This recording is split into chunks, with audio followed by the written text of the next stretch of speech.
Hola a todos y bienvenidos a un nuevo episodio de Presunto Podcast. Yo soy Sara Trejos y hoy vamos a hablar de las declaraciones de Salvatore Mancuso ante la JEP.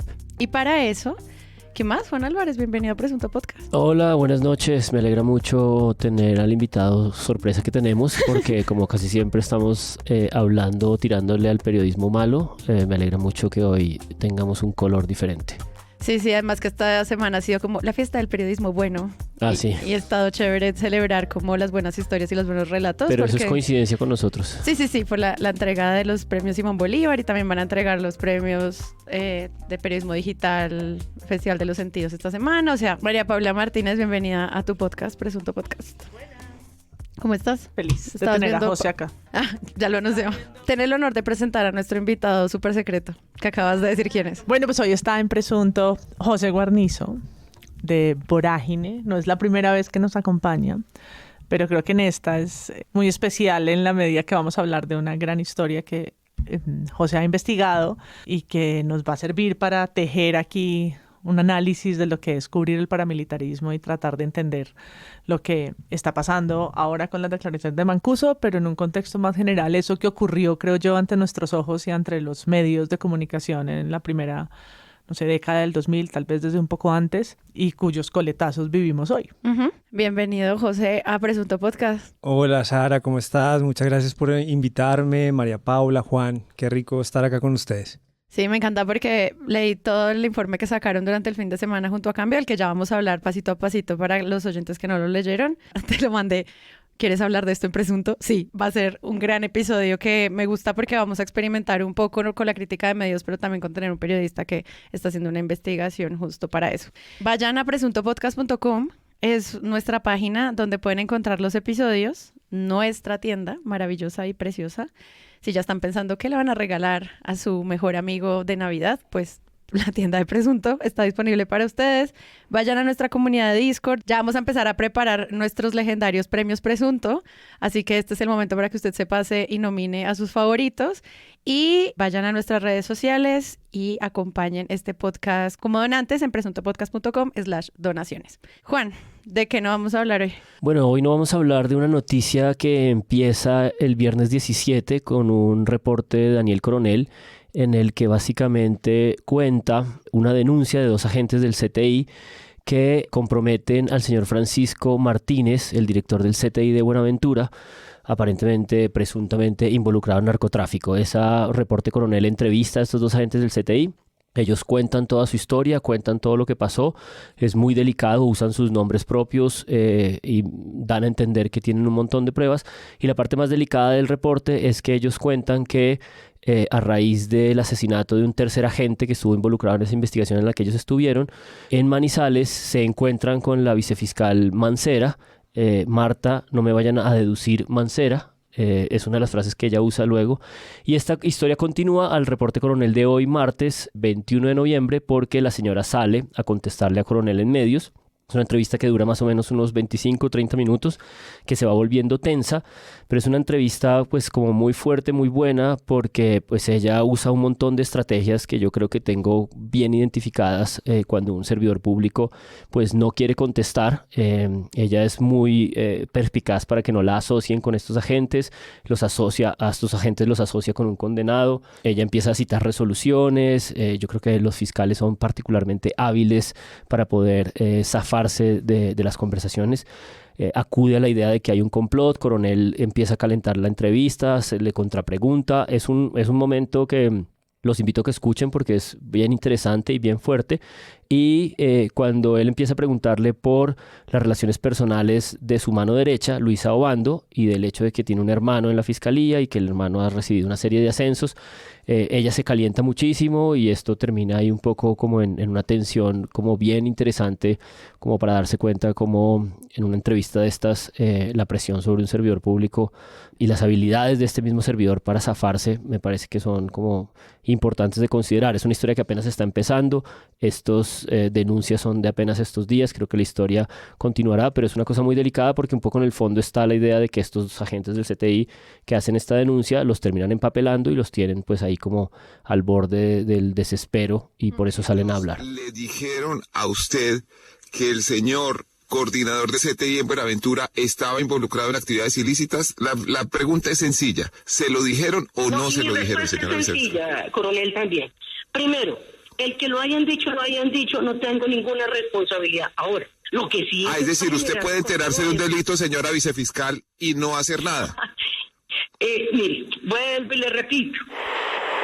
Y no voy a permitir ni a tolerar que a partir de preguntas personales me vayan a mí a deducir un desprestigio de amparar a mafiosos o amparar a personas que tengan una actividad delictiva. Yo tengo 30 años en el ejercicio de la función de la Fiscalía General de la Nación.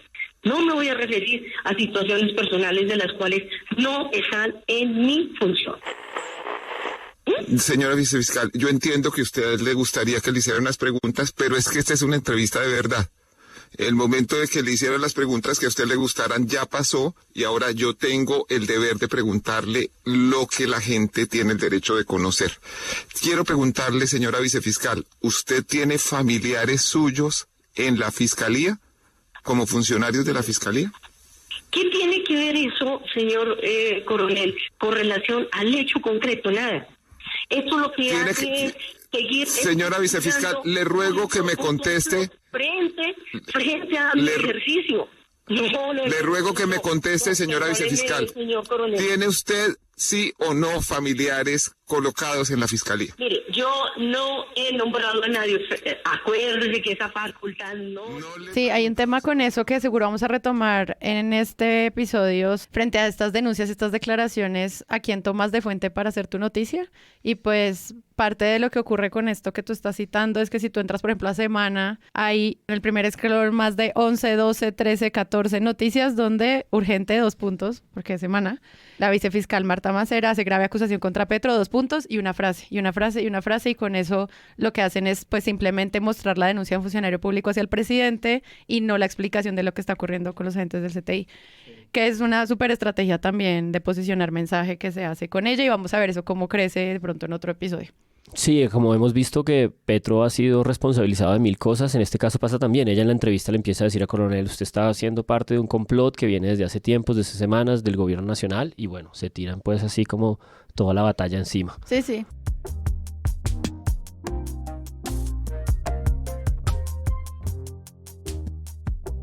Mancuso se destapó ante la JEP. Sorprendentemente afirmó tener pruebas sobre los vínculos que habría tenido el expresidente Uribe con la masacre de 17 personas en el corregimiento del Aro en Ituango, Antioquia, cuando él era gobernador.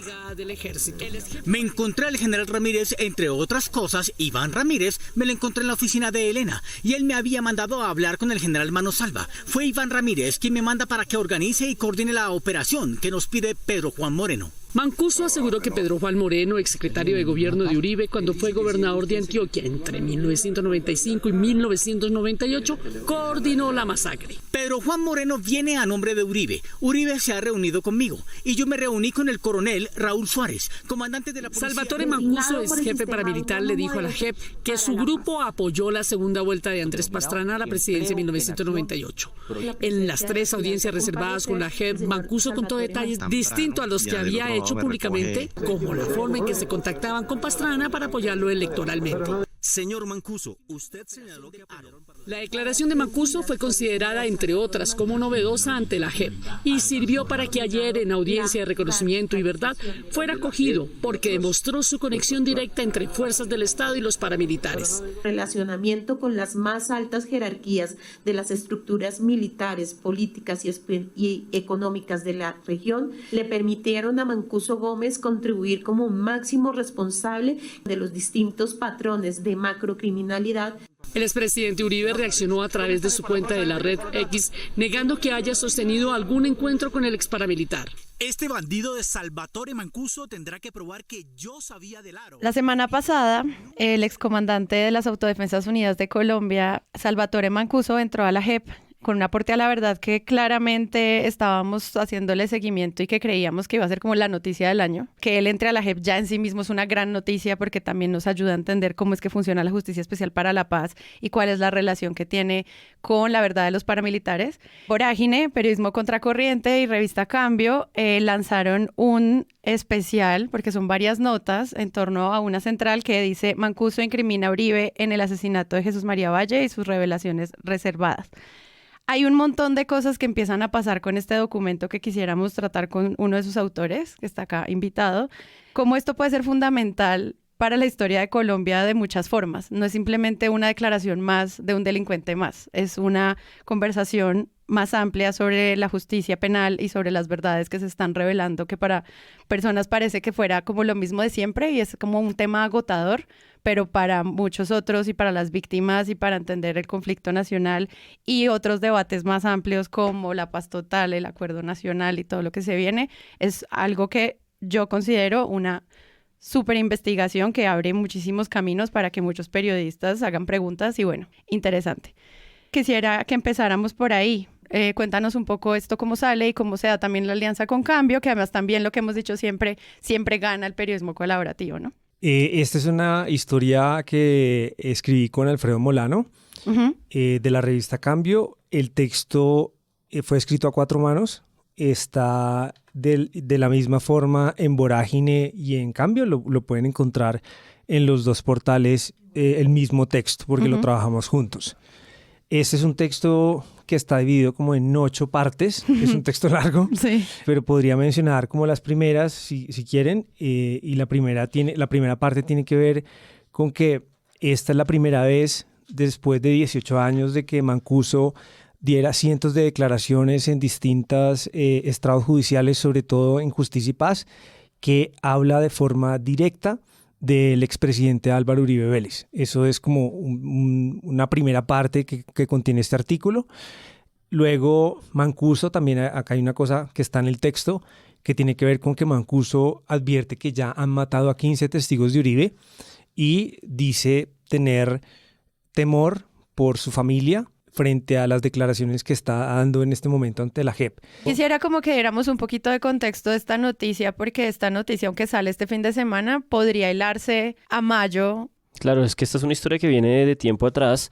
Escuchando de nuevo el episodio que nosotros hicimos el 2 de junio, respecto a esos casi mes que duraron yendo y viniendo estas declaraciones de Mancuso, a mí me parece que hubo como 2 grandes cubrimientos frente a eso, que fue además un cubrimiento extrañamente mucho más volcado que el que creo que ha pasado en estas 48 horas. A mí creo que lo que más me sorprende entre la publicación el fin de semana y hoy martes es que prácticamente no ha sido cubierto en las mesas de la mañana de radio y a excepción de unas pocas notas. Pero volviendo al contexto, recuerdo muy bien que 2 cosas que tengo anotadas claves de ese momento es que todo estaba un poco en términos de, bueno, pero ¿está diciendo lo mismo que dijo toda la vida siempre en los tribunales de justicia y paz o está diciendo algo nuevo?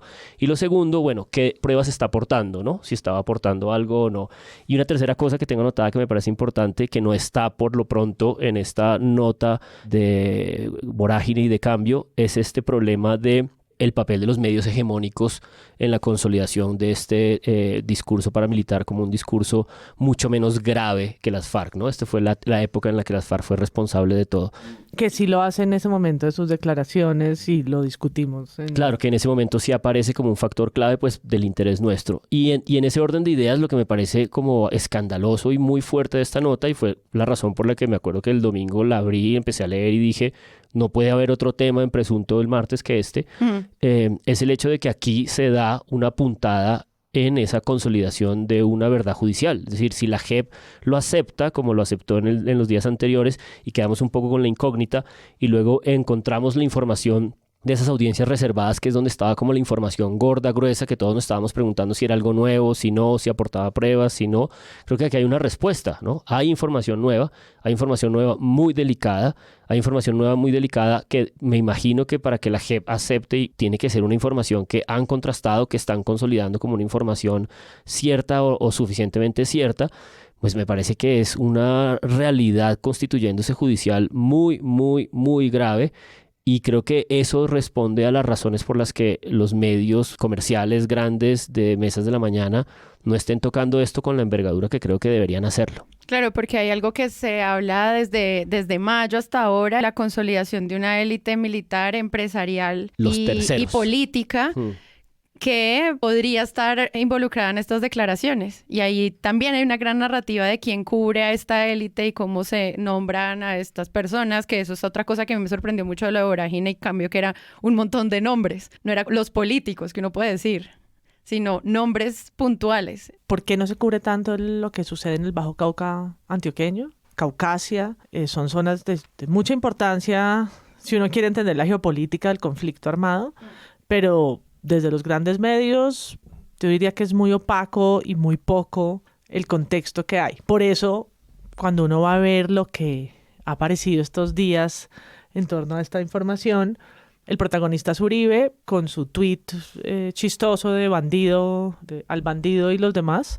La respuesta, o sea, el protagonista es Uribe respondiendo y pidiendo dar una versión libre sobre el paramilitarismo en su defensa, y no tanto lo que apareció en las audiencias, que sí, por supuesto, da cuenta de un trabajo de investigación admirable, que es lo que ha hecho Vorágine y Cambio, y que pues, José viene hilando desde hace años.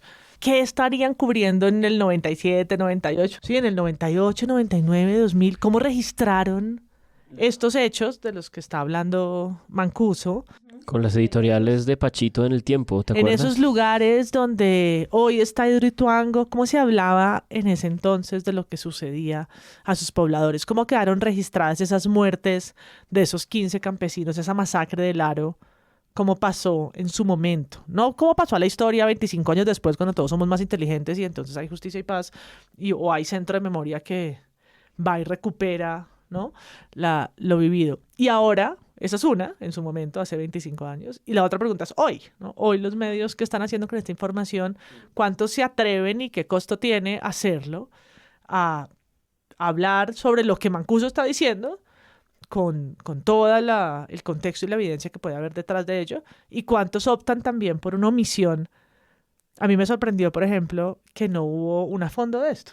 Uno podría inferir que viene por un temor porque Álvaro Uribe es como Voldemort, pero creo que todo esto hace que este caso tenga una relevancia mediática que es muy interesante. La más fácil podría ser, tenemos miedo de meternos en este lío, y la otra es que también es una investigación muy grande de muchos años, que muchas salas de redacción no tienen, como a estos periodistas que llevan años tratando de entender estos procesos y que tal vez en el fondo no es tan fácil.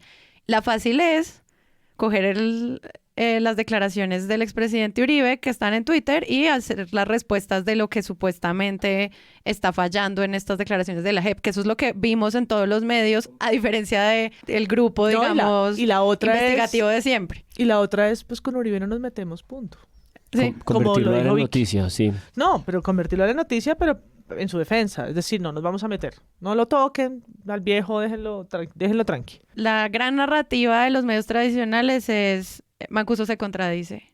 2 puntos, lo dice Uribe, que lo hemos dicho muchas veces. Primer tip para hacer crítica de medios, busquen a quién están citando, porque esa realmente es la línea editorial del que está poniendo su punto ahí. Empezando el texto, hay una oración que dice: su aceptación significa un nuevo horizonte en el esclarecimiento judicial del conflicto armado, pues se trata del paramilitar vivo de más alto rango que en su señalamiento involucra a la élite política, económica y militar de Colombia. O sea, eso es como una tesis de inicio muy potente. ¿Por qué razones crees tú que en esta historia, en lo que ustedes encontraron de estas audiencias reservadas, hay un nuevo horizonte de esclarecimiento judicial?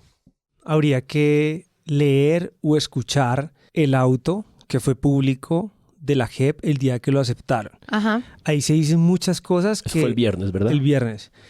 Ahí se dicen muchas cosas que tal vez, a lo mejor, no sé, fue pasado por alto por los periodistas, qué sé yo, pero si uno se refiere a la literalidad de lo que dijeron los magistrados de la JEP, puede entender muchas cosas. Lo primero es que Mancuso es aceptado porque está entregando evidencia nueva respecto a otros procesos que cursaban, digamos, en los que él estuvo inmerso, como de Justicia y Paz. Eso también ayuda a entender las personas que dicen es que él no debería estar ahí porque la JEP no está para ser un tribunal de justicia para paramilitares. Pero si uno incluso lee lo que él dijo de manera pública, uno se da cuenta que, en efecto, Salvatore Mancuso sí hizo parte de las fuerzas militares, de facto, de manera orgánica, entre otras cosas porque tuvo mando frente a toma de decisiones en unidades militares.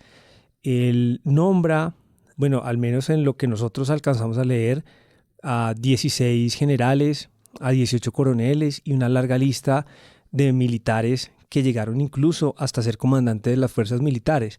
Entonces, esa tesis de que él es aceptado no como paramilitar, sino como miembro de las fuerzas militares, pues uno se va dando cuenta a medida que va leyendo todas las declaraciones.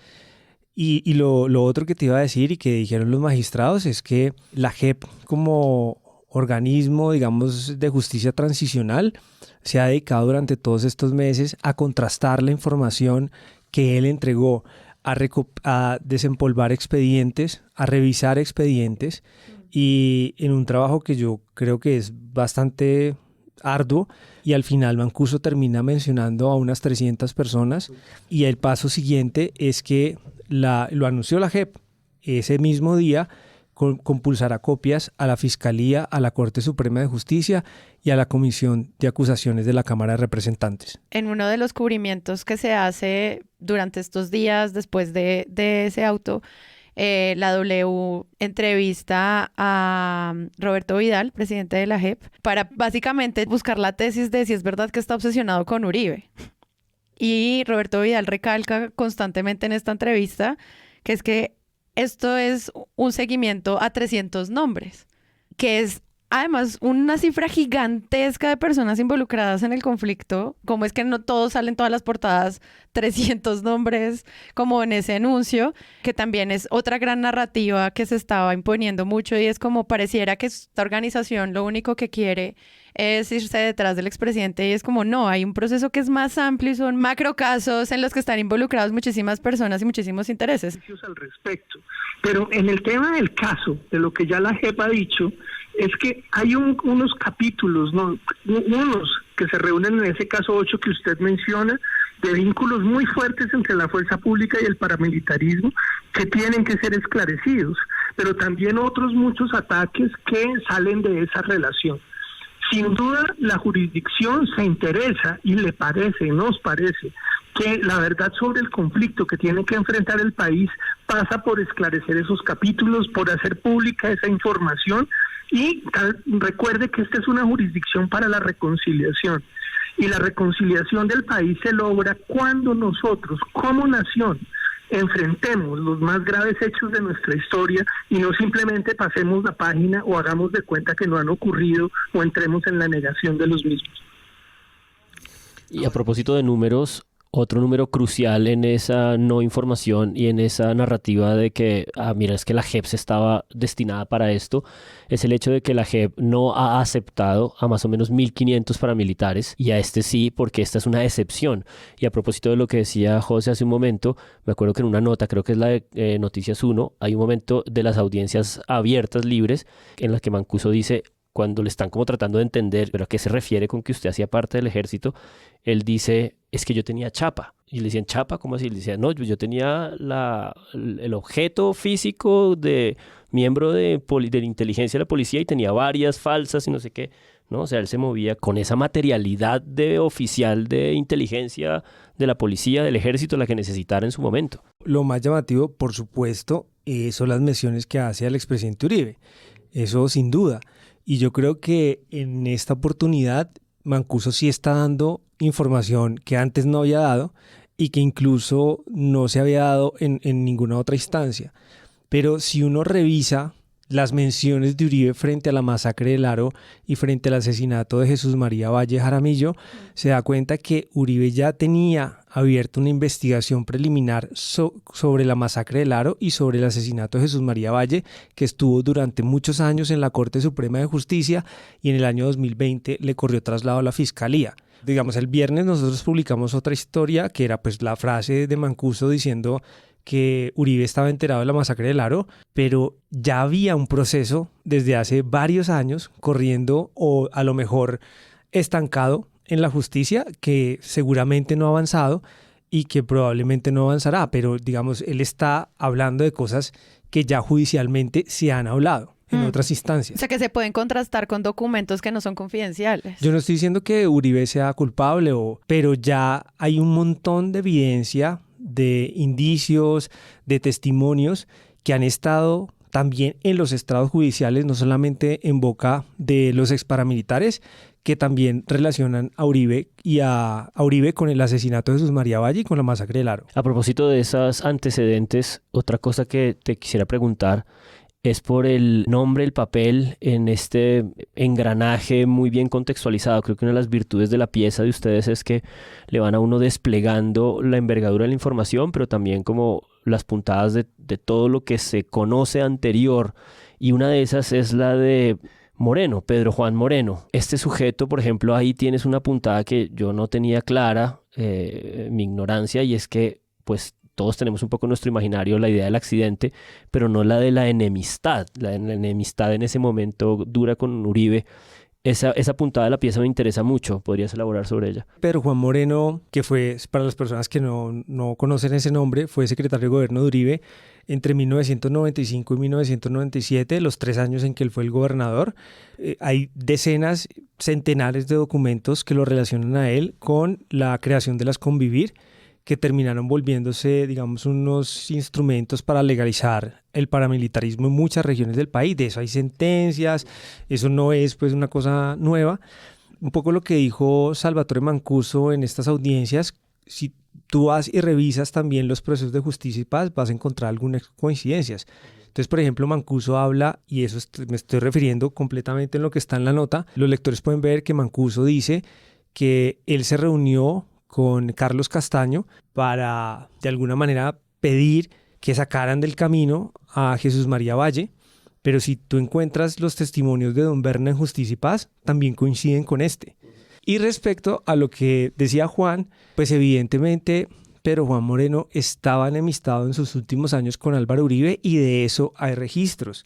Hay muchas entrevistas que él dio siendo candidato al Senado, estamos hablando del año 2006, son entrevistas que están por allá en archivos, pero en los que él dice y empieza a hacer de alguna manera denuncias en contra del primer gobierno de Uribe. Tanto así que él fundó una revista que se llama La Otra Verdad y a través de La Otra Verdad él empezó a tumbar a varios ministros y los primeros ministros que tuvo Álvaro Uribe en su primer mandato. Hay una enemistad y casi que uno podría decir que una especie de venganza de Pedro Juan hacia Uribe que de la que quedó registro incluso en muchos medios de comunicación. Una saga telenovelesca que este tipo de audiencias empiezan a unir con esos hilos rojos que hemos caricaturizado tantas veces en esta mesa, pero que una vez más creo que es la tarea del periodismo que sigue siendo tan valiosa y es unir esas fichas y dar ese contexto completo, porque yo creo que para más de una persona son piezas sueltas, ¿no? Esto es Caucasia, Hidroituango, un accidente, Pedro Juan, un accidente, las Convivir, Álvaro Uribe, un helicóptero, 2 helicópteros, ¿no? La historia tiene el helicóptero donde muere uno, el helicóptero de la gobernación que rondaba, la logística que ayudaba, a los paramilitares, la parapolítica. Todo esto son episodios en los últimos 30 años de historia colombiana que muchos tienen una conexión. Y yo creo que en ese mapa lo que hemos intentado hacer en esta mesa es preguntarnos, ¿y los medios? ¿Sí? Los medios no son un punto, pero los medios tejen. Y este tipo de acercamientos mediáticos son muy valiosos, sobre todo porque creo que la historia que publica José con Alfredo sí tiene un componente de investigación que lo hace completamente diferencial a todo lo que hay después, que es simplemente los medios recapitulando lo que dice Uribe y alguno que otro arañando por los lados una audiencia a la que no le ha hecho mucho seguimiento más allá del registro. Contexto es lo que siempre pedimos desde Presunto para uno poder entender de dónde nace la noticia y creo que es algo que ustedes hacen muy bien en estas 4 manos escribiendo, que no sé si pudieron dormir, espero que puedan hacerlo pronto. Retomando lo que dice María Paula, quisiera leer una cita del director del proyecto Rutas del Conflicto, Oscar Parra. Hace un tiempo puso en Twitter: Carlos Castaño insistía en un discurso que repitieron los medios sin cuestionarlo. Dijo una y otra vez que no eran paramilitares sino autodefensas. Este mensaje negó el rol del Estado en la creación y evolución de todo esto, y todo el país se lo creyó. Y yo me quedé pensando con esto cuando leí el informe que ustedes hicieron. Hay un apartado que habla de la vocación de poder, no solamente de los 2.000 millones de pesos que estaban involucrados en la campaña, sino también en la posibilidad de conseguir 3.000 votos, que eso también son datos que pues él dice en la audiencia.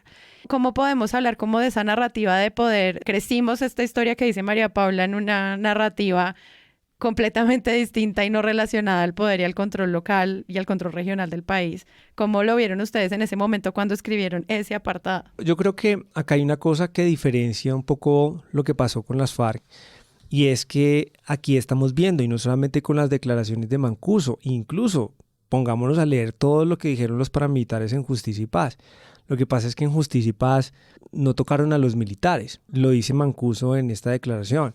Yo hablé de tal militar y tal militar, sí, pero es que este proceso no era para hablar de los militares.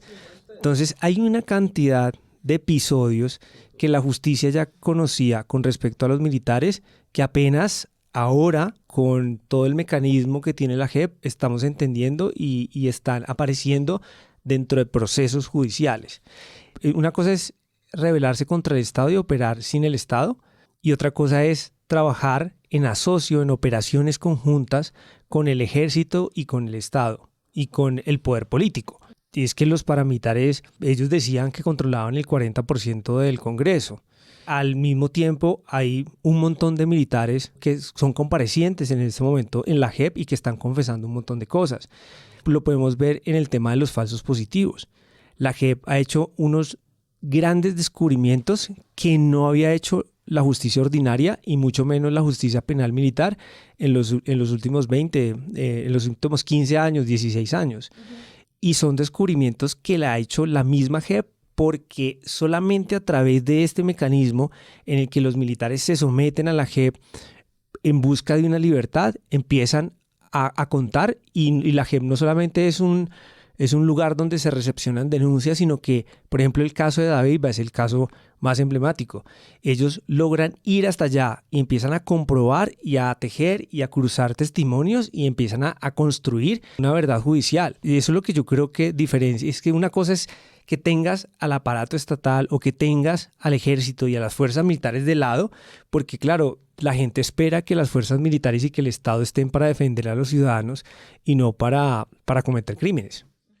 Hay una cosa que para mí es brutal de la pieza y que creo que tiene que ver con todo esto, que es muy fuerte, porque es como hay un tribunal para unos, hay un tribunal para otros, y eso por supuesto produce comprensiones desmembradas, comprensiones separadas de las cosas, ¿no? Una de las grandes discusiones de la JEP, que estaba inicialmente en el acuerdo, era que la JEP también iba a tener comparecencia obligatoria de terceros, y eso al final por un fallo de la Corte Constitucional no fue así, y eso es lo que nos tiene en esta discusión sobre si Mancuso entra o no, y sobre si la JEP, al recibir esta información, compulsa copias, o en el primer diseño de la JEP podría haber investigado a estos terceros, que yo creo que es el gran miedo de la élite de este país.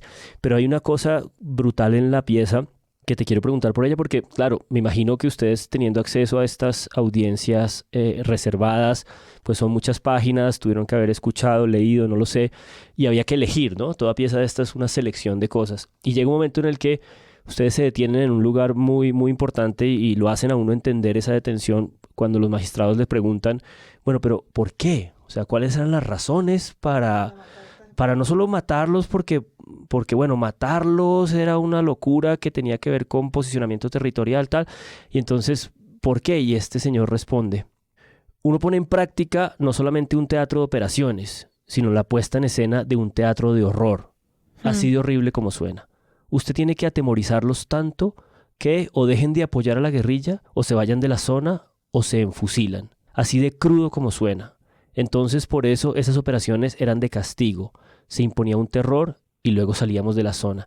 Y esto viene acompañado como de esta historia de cuál era operativamente el papel del ejército, y ustedes cuentan porque lo cuenta Mancuso, lo reportan, que lo que hacía el Estado era cercar la zona para poder producir ese teatro de terror, ¿no? Porque no era entrar y matar a una gente, era entrar y producir horas y horas y horas de terror.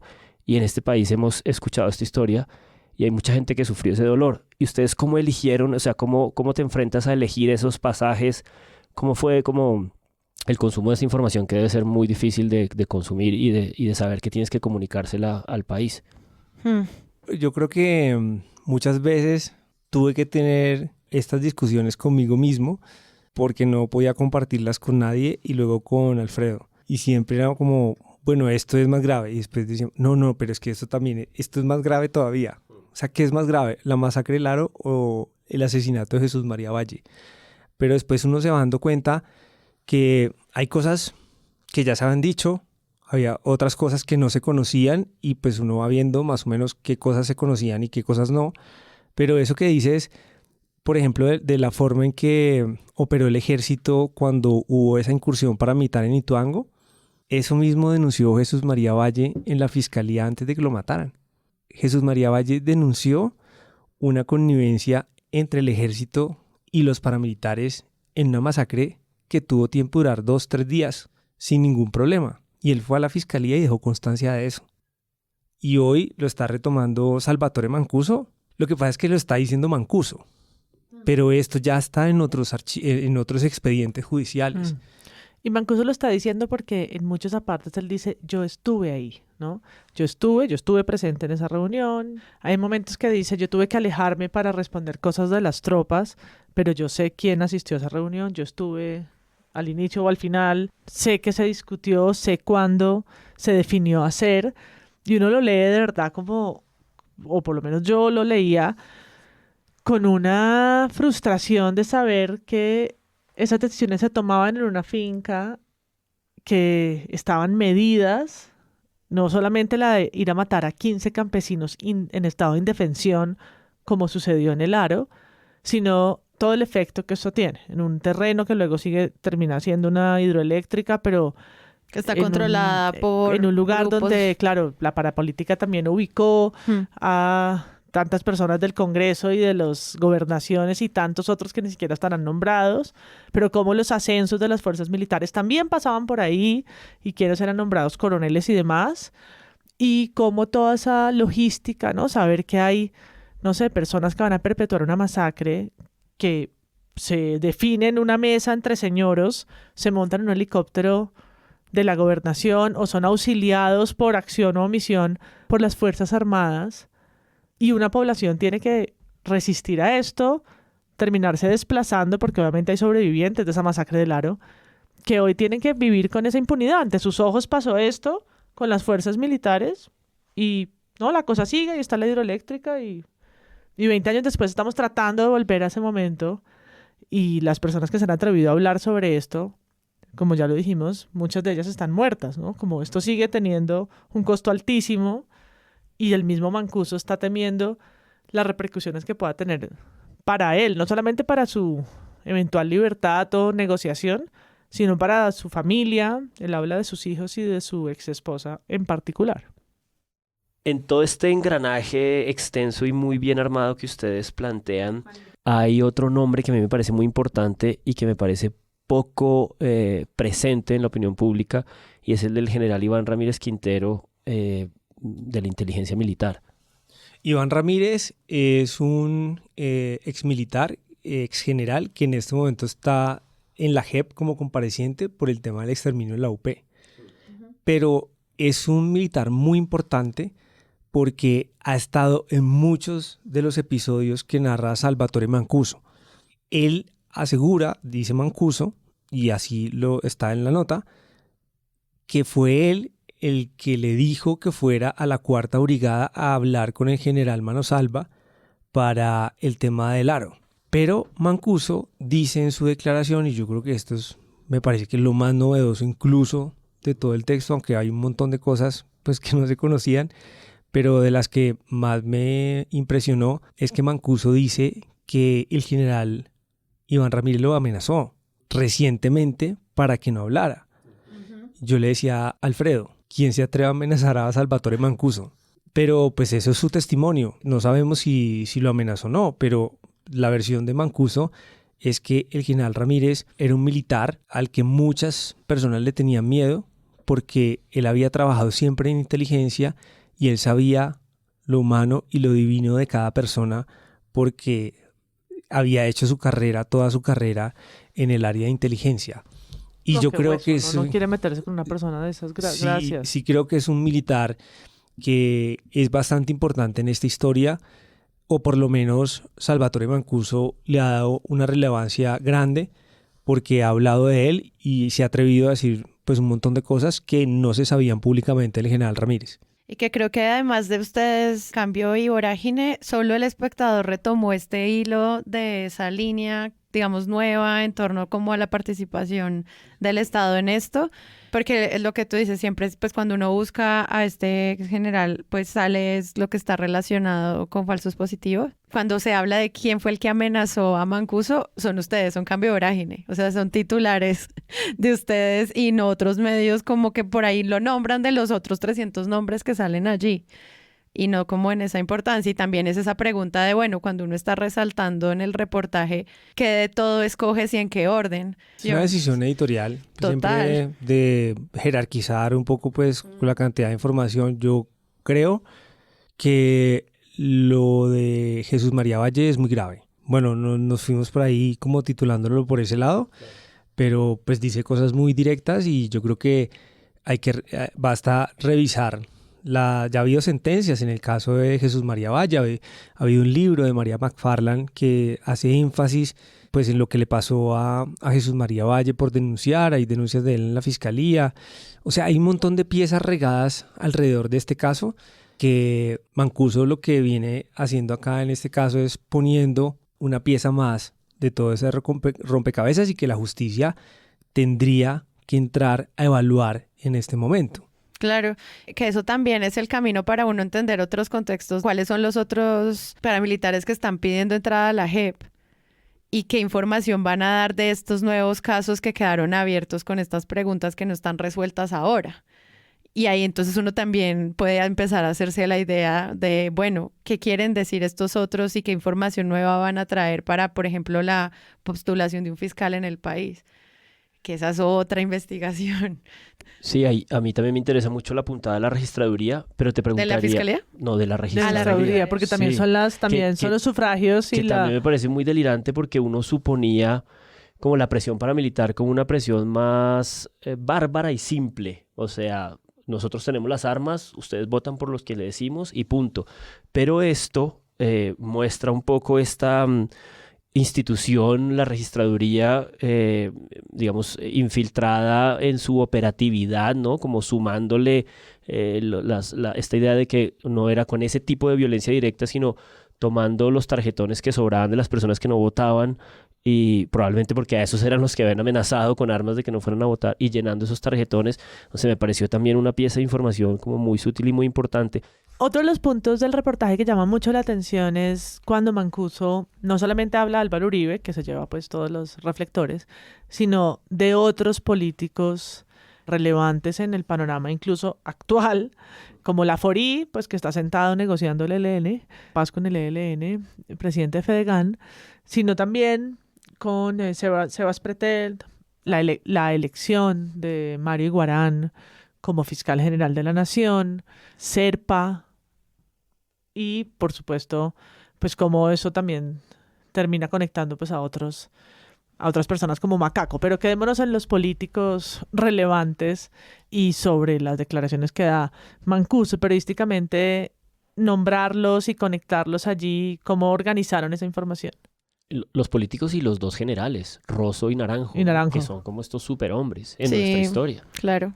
Es que yo creo que la importancia de estas declaraciones de Mancuso, incluso más allá de las audiencias reservadas o de las que se hicieron públicas, es que es el excomandante paramilitar de más alto rango vivo que está hablando de la élite más importante política y militar del país. O sea, ahí está un poco la dimensión de que es que no lo está diciendo una persona después de Carlos Castaño y Vicente Castaño. O Salvatore Mancuso fue el comandante paramilitar que más poder tuvo y que más penetración tuvo en todas estas élites. Entonces, cuando él habla de Serpa, cuando él habla del general Naranjo, cuando habla de Rosso José Serrano, cuando menciona a Serpa, cuando los menciona todo eso, a todos estos personajes en situaciones comprometedoras, si no fuera ante la JEP, si fuera ante cualquier otro estrado judicial, estamos por supuesto hablando de la justicia transicional, pero yo creo que esto lo está diciendo ante una instancia judicial, esto no lo está diciendo pues a un amigo, lo está diciendo el paramilitar, el comandante paramilitar vivo de más alto rango. Y pensemos en qué fueron los paramilitares y qué fueron las autodefensas y hasta dónde lograron penetrar en las distintas capas de esta sociedad colombiana.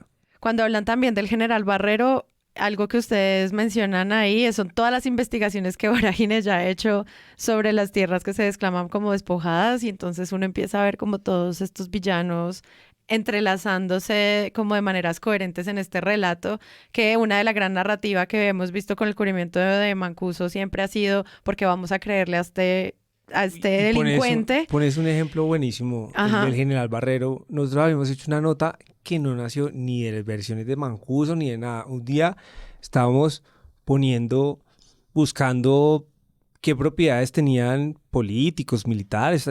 Así como cuando uno está buscando... Haciendo un trabajo... de reportería, haciendo trabajo de reportería. Excavando el archivo. Y de pronto aparece el general Barrero con unas tierras en Montes de María, y luego empezamos a ver que en las certificaciones de tradición de esas tierras había procesos de reclamantes de tierras. Sí. Y luego empezamos a ver cómo hubo una incursión paramilitar en todas esas zonas y cómo nos empezamos a dar cuenta que había un montón de personas que habían asesinado a los paramilitares, y ahí en esas tierras es donde llega el general, que llegó hasta ser comandante de las fuerzas militares. Claro, entonces, y que ahorita en las declaraciones de Mancuso dice, no, pues nosotros le pusimos una mensualidad al coronel Barrero que de 10, 15 millones, y uno...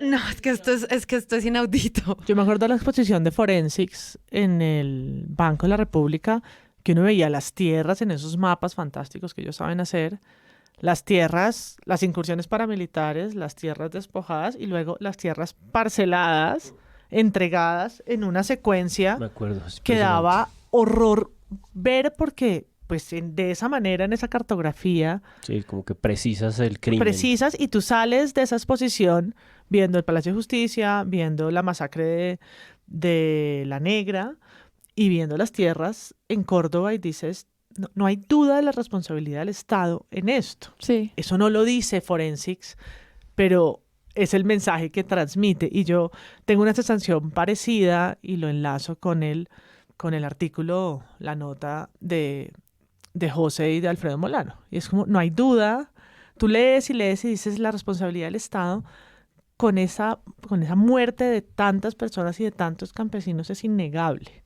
Están los detalles de qué, cómo, qué tanto se cree, ¿no? Cómo se puede comprobar esto, la verdad judicial, todo eso son los adornos que se necesitan, ¿no? Poner en cada caja para darle su justa proporción, pero en el fondo, por lo menos a mí como lectora, me queda esa evidencia cada vez más que no es que ingenuamente no haya creído después de llevar 40 años en este país, sino, ¿no? Como uno se acerca cada vez más a esa certeza y lo que eso implica, ¿no? Lo que eso implica para entender dónde estamos. Cuando terminé de leer, preparé las notas, las preguntas, todo, y ocurrió un clic que no sabría cómo identificar, porque no creo que esté como en un punto puntual del reportaje ni nada. Y esto me pareció muy extraño que nunca lo hubiera yo conectado. Yo creo que hay mucha gente seguramente que sí lo ha hecho, pero me pasó a mí simplemente leyendo este reportaje, y es que siento que en esta historia un poco siniestra de lo que ha sido el legado de esta derecha extrema que se toma el poder un poco para librar esta guerra contra las guerrillas, yo tengo la sensación de que en la historia como la hemos contado, hay dos instancias que son diferentes. Una es esta instancia convivir paramilitares, alianzas del Estado, y hay otra instancia que pensamos que es diferente, que es posterior, que es la de los falsos positivos. Y es como que son dos cosas diferentes.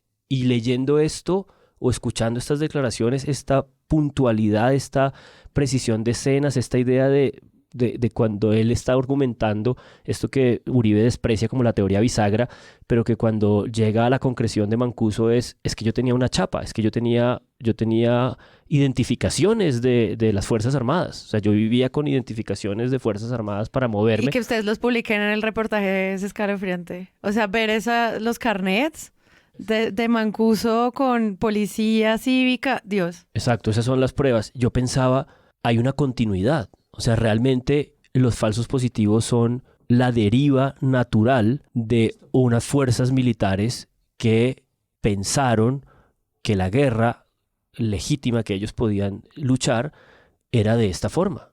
Era de una manera en la que la ley y el Estado de Derecho no contaba para ellos. Esta gente tuvo que haber pasado un umbral en un punto en el que dijo, nosotros podemos hacer cualquier cosa. Y yo creo que eso terminó permeando una cultura militar que llegó a los soldados rasos. Yo creo que los soldados rasos llegó a un punto en el que de pronto no necesitaban orden, no necesitaban incentivos. Era lo que se podía hacer. Y esa conexión y esa continuidad, no sé por qué nunca la había pensado con tanta claridad.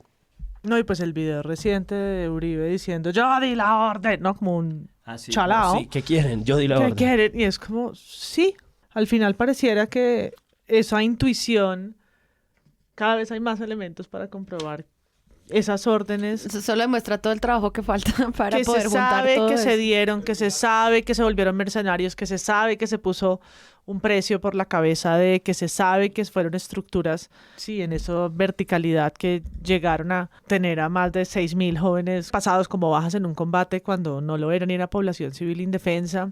Yo veía las cifras del CINE de masacres en ese año, en el año 97, 98, 99. Eran más, en promedio, 15 masacres por mes. O sea, vivíamos en ese país. Nosotros ya estábamos vivos en ese entonces y eran 15, 16 masacres cada mes. Y yo siempre me he preguntado y la Comisión de la Verdad lo hizo también. Y se le preguntó, y le preguntó a los medios, y le preguntó a los periodistas con mucha más experiencia y también con muchos menos recursos, porque no se pueden juzgar con las herramientas de hoy, pero también les preguntó, ¿ustedes cómo contaron esto? ¿Cómo registraron esto? ¿Qué estaba pasando? 15 masacres por mes, muchas de ellas en Antioquia, muchas de ellas en el Cesar, muchas de ellas en la costa y en las partes también altas de Bolívar, de Sucre. ¿Quién cubrió esto? ¿Cómo estas personas civiles que aparecían muertas quedaron registradas a la memoria? ¿Cuál fue el papel que tuvieron los medios para arriesgarse? Porque muchas se arriesgaron a contarlo y muchos también decidieron hacer silencio. Yo escuché hace unos días a la directora de un medio decir, cuando le preguntaron por los falsos positivos, decir que los falsos positivos habían sido un error y que ella no veía pues como un militar levantándose una mañana diciendo, uy, hoy vamos a matar a tantos civiles. Y eso refleja un poco, bueno, eso refleja muchas cosas, pero también un desconocimiento muy grande sobre el tipo de delito que eran los falsos positivos. Los falsos positivos tenían varias etapas. La primera era planearlo, luego ejecutarlo y luego ocultarlo. Y ir a buscar a una persona a un barrio en Medellín, llevársela hasta otro lado. Eso no es un error. O sea, se van a buscar unos chicos a un lado, a Soacha, se los llevan hasta Norte de Santander, los ejecutan, pero además de ejecutarlos, les cambian la ropa, tienen que legitimarlos, los inhuman, los sepultan como NNs, pero antes de sepultarlos los muestran en una rueda de prensa como guerrilleros. O sea, hay una operación muy grande y no es cualquier operación. Entonces, eso no es un error. Y todo lo que hemos escuchado en las audiencias, nosotros le hemos hecho mucho seguimiento a los falsos positivos en la JEP. Y sí, muchas veces se levantaban a decir a quién vamos a matar hoy. ¿Sí? Porque están en las audiencias, están en las declaraciones de los mismos militares. Hoy necesitamos matar a tantas personas. Ahí yo recuerdo en esa audiencia de reconocimiento que se hizo en Valledupar del batallón La Popa, en la que mataron tantos indígenas, ¿no? Tantos indígenas asesinaron el batallón La Popa. Un señor iba un día a salir de su casa, eso lo dijo un compareciente y eso está probado en el proceso judicial. Iba a buscarle una torta de cumpleaños a su hija. El día en que lo agarraron los soldados, se lo llevaron, lo mataron, lo hicieron pasar como guerrillero. Y esa niña, esa chica que estaba ahí, ya es adulta y estuvo ahí en esa audiencia de reconocimiento escuchando cuando el soldado le dijo eso. Entonces no eran simples errores.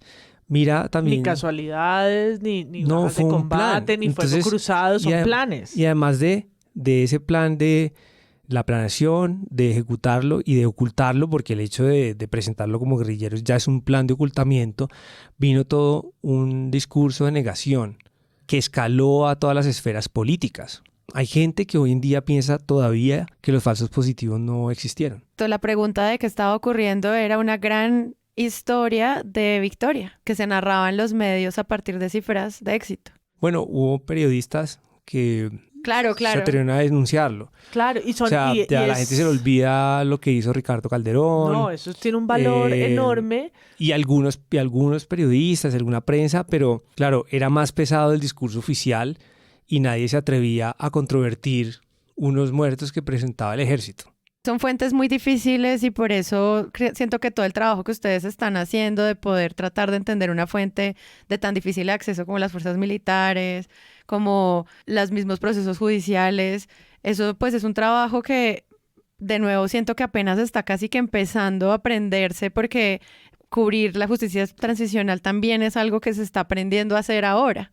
Entonces, pues creo que lo que se abre con esta investigación que ustedes dejan es un montón de preguntas para lo que va a pasar más adelante y que creo que un periodista interesado solamente leyendo cada uno de los párrafos de este informe de Cambio Vorágine tiene una pregunta de investigación nueva por cada frase para lanzar una nueva línea de trabajo. Y creo que ahí hay una oportunidad muy interesante de volver a entender también nuestro relato local sobre el conflicto, que es lo que está ocurriendo ahora y lo estamos viviendo y menos mal hay periodistas preguntándoselo. Mientras tanto, uno pone Andrés Pastrana en noticias y lo único que te sale es que tiene influencia con Iván Duque frente al triunfo de Milei. Ese es el cubrimiento de una persona así después de que la nombraron en este nivel, la Justicia Especial para la Paz. Y es como en dónde estamos enfocando los esfuerzos para entender la élite y por qué esto está pasándole por encima y no fuera una noticia importante. Sí, esto quedó registrado de alguna manera en ese momento. Yo recuerdo que la película que hizo Diana Bustamante, que se llama Nuestra Película, muestra muchas partes de los 90. De hecho, hay uno en el que una periodista está en algún lugar de Antioquia, porque es una periodista paisa, y es de los primeros cubrimientos que hay una masacre. Y la periodista no sabe qué decir, tiene 1 minuto y medio y una nota de algo inexplicable. ¿Qué puede decir uno frente a semejante horror de la guerra? Y que solo empiezan a tener un poco de sentido, si es que eso cabe, 20 años después, cuando hay que hacer periodismo sobre la memoria y sobre la justicia y sobre las audiencias, que es otro periodismo. O sea, una cosa es sentarse a escuchar audiencias, también sucedió en Justicia y Paz, de ahí nace Rutas del Conflicto, ¿no? Sentarse a escuchar audiencias en el 2005 y empezar para atrás a decir, aquí hay una versión distinta, aquí hay otra versión distinta, anote cosas, compruebe, vaya a los lugares, la memoria de la gente que está allí, que lo vivió y que está esperando, cómo poder contarlo, y luego tener que lidiar el mismo periodismo con sus propias versiones, porque sobre esto y sobre Pedro Juan y sobre Rosso, pues hasta en Netflix está el señor. O sea, no me lo he visto. Sí. Sí. Entonces... en Narcos. Sí, ya, claro. Sí. No, tenemos personajes armados, discursos, sí. Muchos de ellos construidos por las agendas mediáticas que supieron, para bien o para mal, mantenerlos en la agenda. Para cerrar, quería pedirte un favor. ¿Podrías leer el último párrafo con el que cierra el reportaje? Con estas 3 explosivas sesiones, Salvatore Mancuso consiguió su ingreso a la JEP. Su compromiso conlleva la entrega de los soportes de cada una de sus revelaciones y la contribución genuina al esclarecimiento del fenómeno del paramilitarismo. La aceptación del excomandante abre un debate de alto calado al interior de la JEP y despeja el camino para su regreso a Colombia, donde tendrá que probar todo lo que dijo sobre el entramado del más grande y cruel grupo armado que haya existido en Colombia.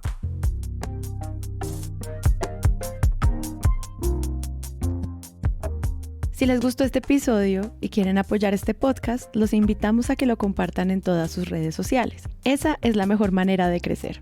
Presunto Podcast es producido por Sara Trejos con el análisis de Santiago Rivas, María Paula Martínez, Juan Álvarez y Andrés Páramo. La postproducción la hacemos Rodrigo Rodríguez del Oro Podcast y yo. Nuestra asistente de producción es Paula Villán de Sillón Estudios. Les invitamos que visiten presuntopodcast.com, donde pueden ser donantes y parte de la membresía de Presunto. Con su ayuda podremos financiar este proyecto y diseñar mejoras para ser sostenibles y salir cada semana. Al mismo tiempo, en la misma página pueden encontrar el ingreso a nuestra comunidad de Discord, que si no saben qué es, imaginen un super chat donde cada tema tiene su propio canal, desde una selección de memes y titulastres, pero también canales de crítica de medios sobre periodismo de género, internacional, ciencia, político, cultural y chequeos. También pueden escucharnos en nuestro canal de YouTube y en todas las plataformas de podcast. En algunas de esas plataformas nos pueden dejar calificaciones y comentarios. Eso siempre ayuda a que otras personas nos encuentren. Presunto Podcast es producido en Sillón Studios, una red de podcast independiente donde pueden encontrar otros podcasts.